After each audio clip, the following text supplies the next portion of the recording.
Hello friends, welcome to my YouTube channel GTM classes. दोस्तों, आज के इस वीडियो में क्लास 10th के लिए साइंस का 30 काफ़ी महत्वपूर्ण ऑब्जेक्टिव क्वेश्चन लेकर आए हैं, जो दोस्तों 18 फरवरी को आने वाला प्रश्न है। ठीक है, इसलिए इस वीडियो को शुरू से लेकर अंत तक आप जरूर देखिएगा। अगर जो आपको रगों में खून नहीं जुनून दौड़ता है दोस्तों, तो मन से पढ़ाई कीजिएगा। 1 से लेकर 30 प्रश्नों को सारे को अच्छी तरीके से देखते चलिएगा दोस्तों, और अच्छी तरीके से समझ लीजिएगा। ठीक है, तो आइए बिना टाइम वेस्ट किए हुए इस वीडियो को जल्दी से स्टार्ट करते हैं। देखिए पहला प्रश्न, पुतली के साइज को नियंत्रित करता है। ऑप्शन ए में लिखा हुआ है पचमाभी, बी में लिखा है परितारिका, सी में लिखा है नेत्र लेंस और डी में लिखा है रेटिना यानी कि दृष्टि पटल। तो आपको दोस्तों ये प्रश्न बताना है कि पुतली के साइज को नियंत्रित करता है तो परितारिका करता है दोस्तों। ठीक है, ऑप्शन नंबर यहाँ पे जो बी होगा हमारा बिल्कुल राइट आंसर हो जाएगा। ठीक है, और दोस्तों किसी वस्तु का जो प्रतिबिंब होता है नेत्र को किस भाग पर बनता है, तो रेटिना पर बनता है यानी कि दृष्टि पटल जिसको हम बोलते हैं दोस्तों। ये भी आपको ध्यान में रखना है, जब पूछा जाएगा आपसे एग्जाम में कि किसी वस्तु का प्रतिबिंब नेत्र के किस भाग पर बनता है, तो रेटिना पर यानी कि दृष्टि पटल पर। ठीक है, आइए अगला प्रश्न हम देख लेते हैं।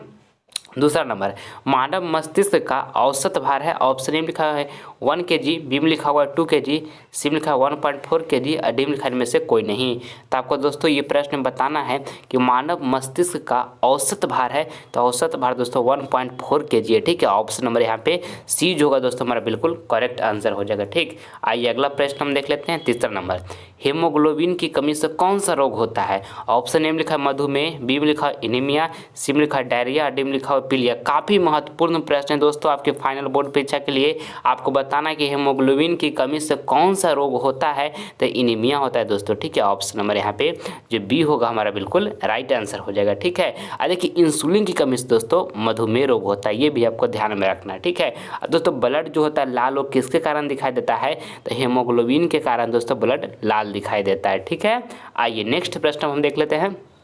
चौथा नंबर, प्रकाश संश्लेषण होता है। ऑप्शन ए में लिखा हुआ है रात में, बी में लिखा है दिन में, सी में लिखा है रात दिन में, देखिए डी में लिखा है सुबह शाम। तो आपको दोस्तों ये 4 नंबर प्रश्न में आपको बताना है कि प्रकाश संश्लेषण होता है तो दिन में दोस्तों प्रकाश संश्लेषण होता है। ठीक है, ऑप्शन नंबर यहाँ पे जो बी होगा हमारा बिल्कुल करेक्ट आंसर हो जाएगा।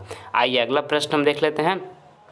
5वां नंबर, इसमें आपको बताना है कि मुख गुहा में आहार का कौन सा भाग का पाचन होता है। ऑप्शन ए में लिखा है प्रोटीन, बी में लिखा है कार्बोहाइड्रेट, सी में लिखा है वसा, डी में लिखा है न्यूक्लिक अम्ल। तो दोस्तों आपको 5 नंबर प्रश्न जो है काफ़ी महत्वपूर्ण है आपके फाइनल बोर्ड परीक्षा के लिए। कहता है कि मुख गुहा में आहार का कौन सा भाग का पाचन होता है। मुख गुहा में दोस्तों आहार का कौन सा भाग का पाचन होता है, तो कार्बोहाइड्रेट का होता है। ठीक है, ऑप्शन नंबर दोस्तों यहाँ पे जो बी होगा हमारा बिल्कुल राइट आंसर हो जाएगा। ठीक, आइए अगला प्रश्न हम देख लेते हैं।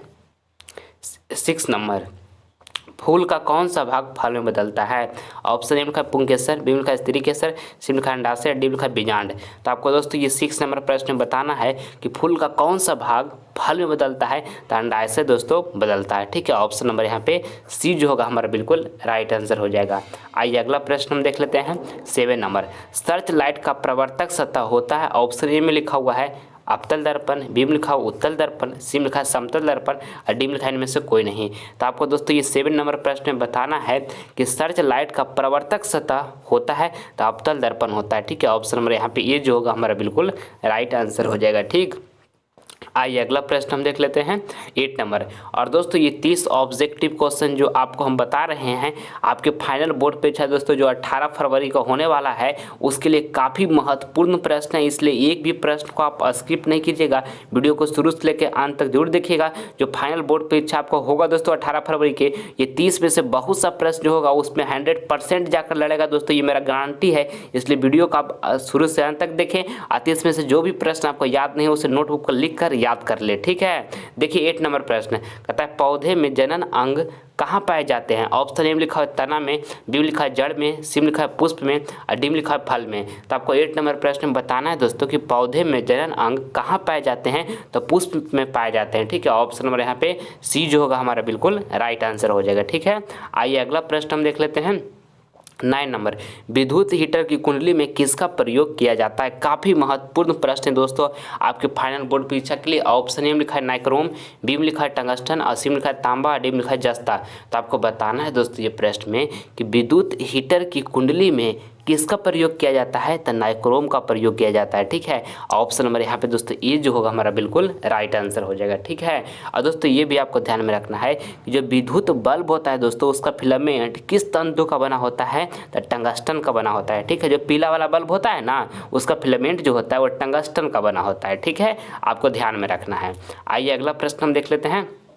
10 नंबर, रासायनिक अभिक्रिया में भाग लेने वाले पदार्थ को कहा जाता है। काफ़ी महत्वपूर्ण प्रश्न है दोस्तों आपके फाइनल बोर्ड परीक्षा 2022 के लिए।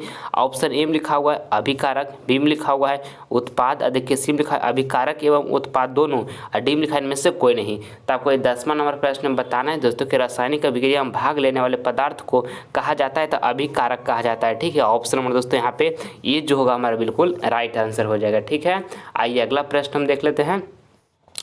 11 नंबर, किसी कुंडली का प्रतिरोध ज्ञात करने के लिए सूत्र है। देखिए जो हमारा इसका सूत्र होता है दोस्तों क्या होता है, V=IR होता है। ठीक है, V=IR इसको आपको याद रखना है। देखिए यहाँ से R बराबर निकालिएगा तो ये देखिए यहाँ गुना में था ना आई, तो बराबर के उस साइड जाएगा तो क्या हो जाएगा, भागा में हो जाएगा, यानी कि R= निकल जाएगा V/I, जो कि देखिए ऑप्शन नंबर यहाँ पे सी में लिखा हुआ R=V/I, तो ऑप्शन नंबर सी दोस्तों यहाँ पे हमारा बिल्कुल राइट आंसर हो जाएगा। ठीक है, आइए अगला प्रश्न हम देख लेते हैं। 12 नंबर, निम्नलिखित में कौन विद्युत का सुचालक है। ऑप्शन ए में लिखा है सल्फर, बी में लिखा है क्लोरीन, सी में लिखा है ग्रेफाइट और डी में लिखा है आयोडीन।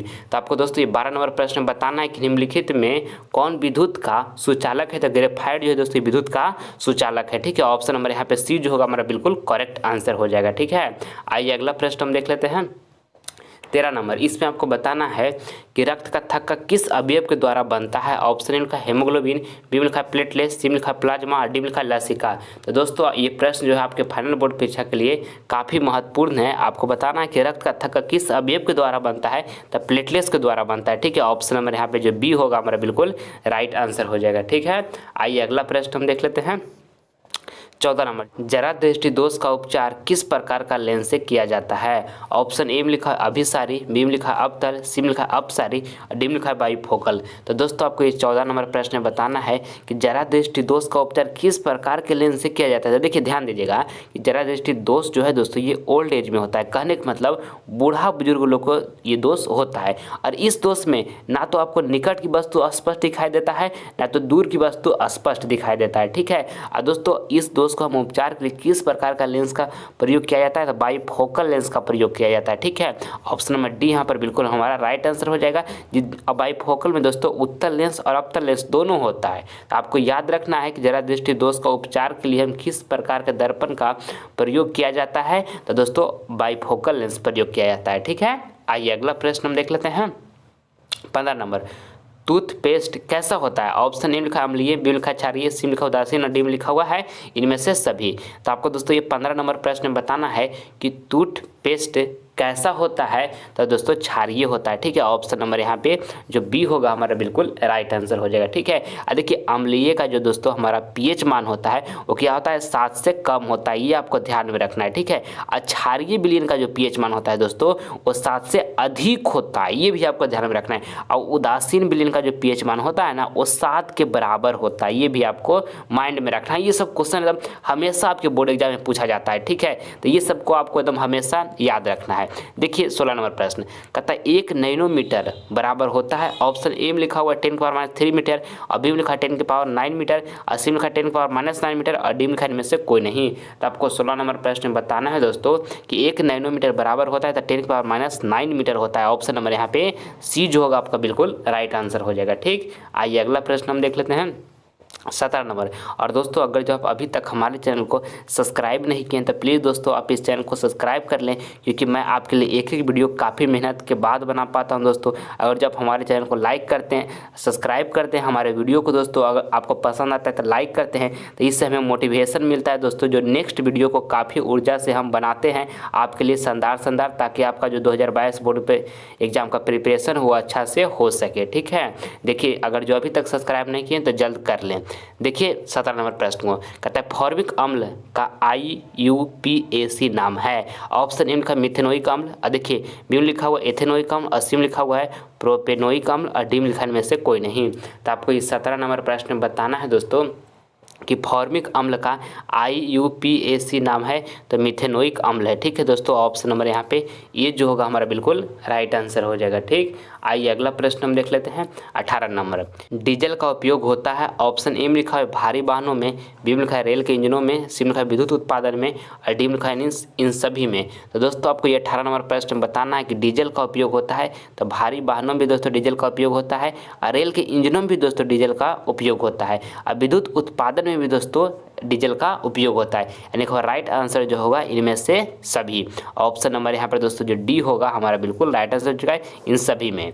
आइए अगला प्रश्न हम देख लेते हैं 19 नंबर प्रश्न दोस्तों आपके फाइनल बोर्ड परीक्षा के लिए काफ़ी महत्वपूर्ण है। आपको बताना है कि समान नेत्र के लिए दूर बिंदु है तो समान नेत्र के लिए दोस्तों दूर बिंदु अनंत होता है। ठीक है, आपको इसको याद रखना है। ऑप्शन नंबर डी जो होगा हमारा बिल्कुल राइट आंसर हो जाएगा। ठीक, देखिए समान नेत्र के लिए दोस्तों निकट बिंदु कितना होता है तो निकट बिंदु जो होता है वो 25 सेंटीमीटर होता है, ये भी आपको याद रखना है। ठीक है, आइए अगला प्रश्न हम देख लेते हैं 20 नंबर।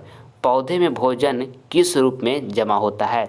ऑप्शन ए में लिखा है ग्लूकोज, बी में लिखा है प्रोटीन, सी में लिखा है स्टार्च और डी में लिखा है फैटी एसिड। तो दोस्तों आपको ये 20 नंबर प्रश्न बताना है कि पौधे में भोजन किस रूप में जमा होता है। तो दोस्तों पौधे में जो भोजन होता है वो स्टार्च के रूप में जमा होता है। ठीक है, ऑप्शन नंबर यहाँ पे सी होगा दोस्तों हमारा यहाँ पर बिल्कुल राइट आंसर हो जाएगा। ये प्रश्न दोस्तों आपके फाइनल बोर्ड परीक्षा के लिए काफ़ी महत्वपूर्ण है। ठीक है, आइए अगला प्रश्न हम देख लेते हैं 21 नंबर। ग्लूकोज में कार्बन के कितने अणु होते हैं? देखिए समझिएगा ये प्रश्न को दोस्तों। कहता है ग्लूकोज में कार्बन के कितने अणु होते हैं? तो कार्बन का दोस्त यहाँ पर ग्लूकोज का दोस्तों जो हमारा रासायनिक सूत्र होता है वो क्या होता है? तो C6 होता है, H12 होता है और O6 होता है। ठीक है, और इसमें आपको बताना है कि ग्लूकोज यानी ग्लूकोज का रासायनिक सूत्र हम यहाँ पर बता दिए आपको कि C6H12 O6 होता है। और कह रहा है कि ग्लूकोज में कार्बन के कितने अणु होते हैं? तो कार्बन के कितना अणु है? 6 अणु है। तो ऑप्शन नंबर यहाँ पर जो डी होगा हमारा बिल्कुल राइट आंसर हो जाएगा। अगर जो इसमें पूछ देता है कि ग्लूकोज में हाइड्रोजन के कितने अणु होते हैं तो हाइड्रोजन के कितना अणु है? 12 अणु है तो 12 हो जाता है। अगर यहाँ पर पूछा गया आपका कार्बन के कितने अणु होते हैं ग्लूकोज में तो 6 को होगा, तो ऑप्शन नंबर डी यहाँ पर बिल्कुल राइट आंसर हो जाएगा। ठीक है, आइए अगला प्रश्न हम देख लेते हैं 22 नंबर। दंत विशेषज्ञ किस दर्पण का उपयोग मरीजों को दांतों का बड़ा प्रतिबिंब देखने के लिए करता है? ऑप्शन ए में लिखा समतल दर्पण, बी में लिखा अवतल दर्पण, सी में लिखा उत्तल दर्पण और डी में लिखा इनमें से सभी। तो आपको दोस्तों ये 22 नंबर प्रश्न बताना है कि दंत विशेषज्ञ किस दर्पण का उपयोग मरीजों को दांतों को बड़ा प्रतिबिंब देखने के लिए करता है? तो दोस्तों अवतल दर्पण का प्रयोग करता है। ठीक है, ऑप्शन नंबर यहाँ पे जो बी होगा हमारा बिल्कुल राइट आंसर हो जाएगा। ठीक है, दोस्तों अवतल दर्पण का प्रयोग हजामत बनाने के लिए भी किया जाता है, ये भी आपको ध्यान में रखना है। ठीक है, आइए अगला प्रश्न हम देख लेते हैं 23 नंबर। और दोस्तों ये 30 ऑब्जेक्टिव प्रश्न जो आपको हम बता रहे हैं इसमें से जो भी प्रश्न आपको याद नहीं होगा उसे नोटबुक पर लिखकर याद कर लीजिएगा। ठीक है, क्योंकि दोस्तों अगर जो आपका टारगेट है कि मुझे 480 प्लस मार्क्स फाइनल बोर्ड परीक्षा में हर हाल लाना है तो बाबू आपको मेहनत तो करना ही पड़ेगा। ठीक है, अगर जो अभी आपके पास समय कितना 1.5 मंथ के आसपास बचा हुआ है लगभग में। ठीक है, जितना एनर्जी है जितना आपके अंदर जोश है वो झोंक दीजिए। जिस दिन याद रखिए जिस दिन आपका रिजल्ट आएगा और 480 प्लस मार्क्स आपको प्राप्त होगा उस दिन माँ और पिता की आंखों में खुशी के आंसू बहेगा। दोस्तों अगर जो आपको रगों में खून नहीं जुनून दौड़ता है मुझे 480 प्लस मार्क्स हर हाल में लाना है, अपनी माँ और पिता की आंखों में खुशी के आंसू बहाना है, अगर जो आपको रगों में खून नहीं दोस्तों जुनून है तो ये काम आप कर सकते हैं, अपनी माँ और पिता की आंखों में खुशी के आंसू बहा सकते हैं। एक बार जरा फील कीजिए मेरे दोस्त, बचपन से लेकर आज तक कितना उम्मीद से कितना कष्ट से पाल पोस कर माता पिता आपको बड़ा किए हैं और यही वक्त है कि दिन रात आप मेहनत करके 480 प्लस मार्क्स प्राप्त कीजिए और माँ और पिता की आंखों में खुशी के आंसू बहाइए। दोस्तों वो पल आपके लिए काफ़ी लाजवाब होगा। लोग आसपास के पड़ोस के लोग आपके बारे में जो भी कह रहे हैं, बहुत सारे ऐसे भी आसपास के लोग होते हैं बोलेंगे कि दिन भर ये लड़का पढ़ते रहता है, पता नहीं क्या कर रहा है, तो उन सब बातों को आपको इग्नोर करना है। आप दोस्तों लोग आपके लिए इंपॉर्टेंट नहीं हैं, आपके लिए इंपॉर्टेंट आपके माता पिता हैं। तो जितना एनर्जी है जितना जोश है आप लगाइए और 480 प्लस मार्क्स प्राप्त कीजिए और माँ और पिता की आंखों में खुशी के आंसू भरिए। दोस्तों यही मौका को गवाइए आप मत, समय एक एक मिनट आपके लिए महत्वपूर्ण है, समय को आप गवाइए नहीं। हम आपके साथ हैं, हमसे जितना भी मेहनत हो पाएगा आपके लिए हम करने के लिए तैयार हैं। ठीक है, बशर्ते आप कंटिन्यू क्लास करते रहिएगा। ठीक है, देखिए 23 नंबर प्रश्न को अब हम देखते हैं।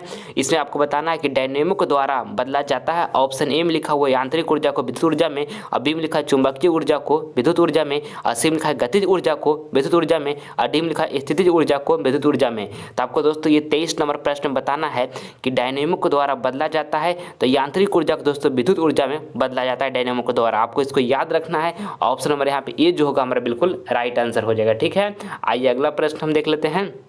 24 नंबर, नेत्र में किसी वस्तु का बना प्रतिबिंब होता है। काफ़ी महत्वपूर्ण प्रश्न आपके फाइनल बोर्ड पे चेक ले। ठीक है, आपको बताना है कि नेत्र में किसी वस्तु का बना प्रतिबिंब होता है तो वास्तविक होता है, उल्टा होता है तथा छोटा होता है। ठीक है, आपको इसको याद रखना है। ऑप्शन नंबर यहाँ पे सी जो होगा बिल्कुल राइट आंसर हो जाएगा।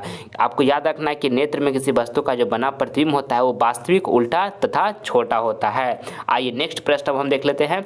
25 नंबर, इसमें आपको बताना है कि विभवांतर मापने वाले यंत्र को कहा जाता है।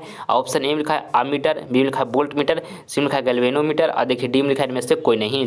तो दोस्तों ये प्रश्न आपके फाइनल बोर्ड परीक्षा के लिए काफ़ी महत्वपूर्ण है। कहता है कि विभवांतर मापने वाले यंत्र को कहा जाता है तो वोल्ट मीटर कहा जाता है। ठीक है, ऑप्शन नंबर यहाँ पे जो बी होगा हमारा बिल्कुल राइट आंसर हो जाएगा। आइए अगला प्रश्न हम देख लेते हैं। 26 नंबर, और अगर जो आपका आदर्श सब्जेक्ट का तैयारी नहीं हुआ तो हमारे डिस्क्रिप्शन में विजिट कीजिए, उसमें सारे सब्जेक्ट का दोस्तों प्लेलिस्ट का आपको लिंक मिल जाएगा, जिसमें हम काफ़ी महत्वपूर्ण प्रश्न कवर किए हैं जो आपके फाइनल बोर्ड परीक्षा 2022 के लिए काफ़ी महत्वपूर्ण है। एक बार आप उसे जरूर देखें, आपको काफ़ी उससे दोस्तों हेल्प मिलेगा। ठीक है, देखिए 26 नंबर प्रश्न कहता है 1 HP यानी कि आवेश शक्ति बराबर होता है। ऑप्शन ए में लिखा है 740 वाट, बी में लिखा है 736 वाट, और सी में लिखा है 767 वाट, और डी में लिखा है इनमें से कोई नहीं। तो आपको ये 26 नंबर प्रश्न बताना है दोस्तों कि 1 HP यानी कि आवेश शक्ति बराबर होता है तो 746 वाट होता है। ठीक है, ऑप्शन नंबर यहाँ पे ए जो होगा हमारा बिल्कुल राइट आंसर हो जाएगा। ठीक है, आइए अगला प्रश्न हम देख लेते हैं।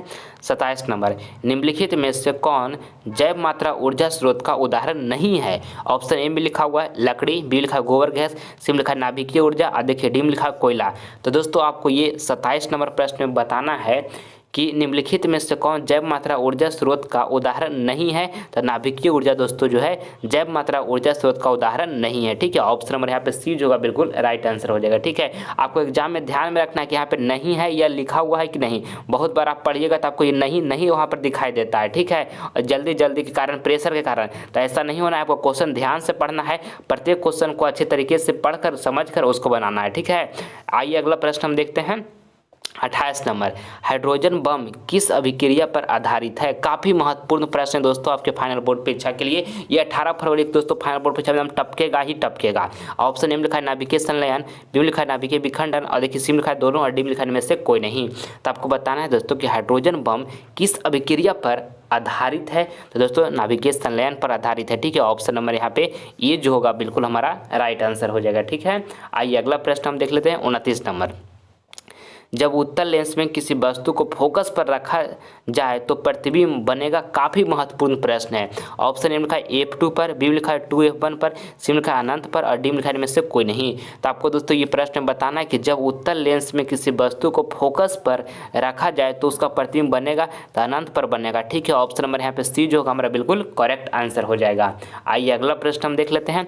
30 नंबर, पूर्ण आंतरिक परिवर्तन होता है जब प्रकाश की किरणें जाती है। ललन टॉप प्रश्न है दोस्तों आपके फाइनल बोर्ड परीक्षा के लिए। ऑप्शन ए में लिखा हुआ है विरल माध्यम से सघन माध्यम, और देखिए बी में लिखा हुआ है सघन माध्यम से विरल माध्यम, और यहाँ पर सी में लिखा है सघन माध्यम से सघन माध्यम, और डी में लिखा है इनमें से कोई नहीं। तो आपको दोस्तों ये 30 नंबर प्रश्न बताना है कि पूर्ण आंतरिक परिवर्तन होता है जब प्रकाश की किरण जाती है तो सघन माध्यम से दोस्तों विरल माध्यम में जाती है। ठीक है, ऑप्शन नंबर यहाँ पे जो बी होगा हमारा बिल्कुल राइट आंसर हो जाएगा। ठीक है, आइए दोस्तों अगला प्रश्न हम देख लेते हैं।